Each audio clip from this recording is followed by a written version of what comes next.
"I'll do it, sir," said Toby quickly. "Thank you," smiled the Fat Controller. And before he could say anything else, Toby steamed off. He didn't want the Fat Controller to tell him he was going to be put in the museum. Toby waited impatiently at the flour mill. Hurry up, he wished. "I must get to the docks as soon as I can."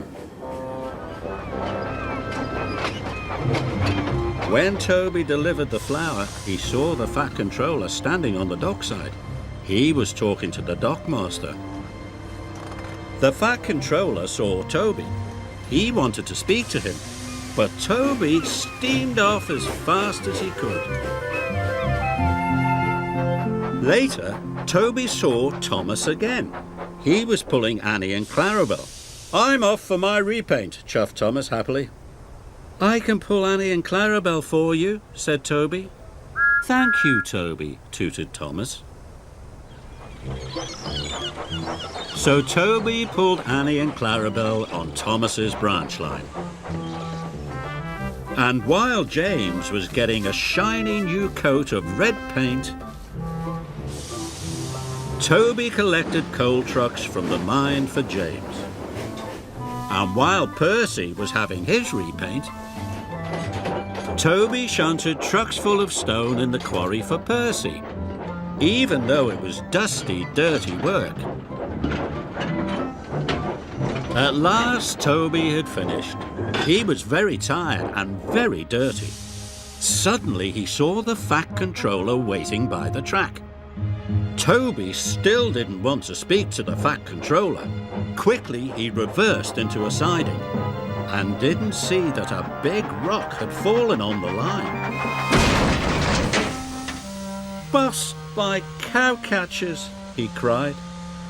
Luckily, no one was hurt, but Toby's axle and his cowcatchers were broken. He couldn't move. The Fat Controller hurried over.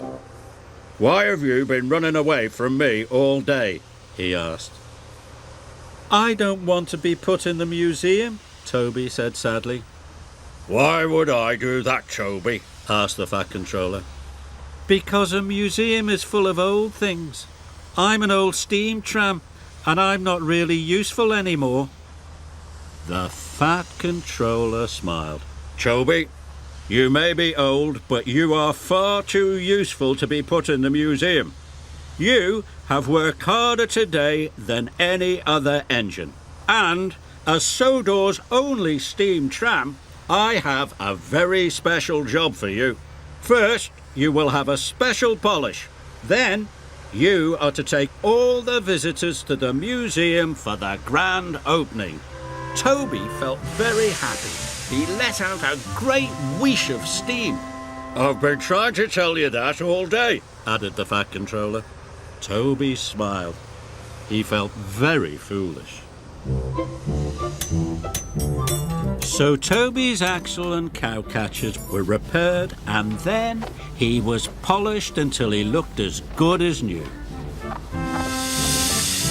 On the day of the museum opening, Toby picked up the visitors at the docks and puffed them proudly to the new museum. Toby was proud to be old, and he was even prouder to be the only really useful steam tram on the island of Sodor.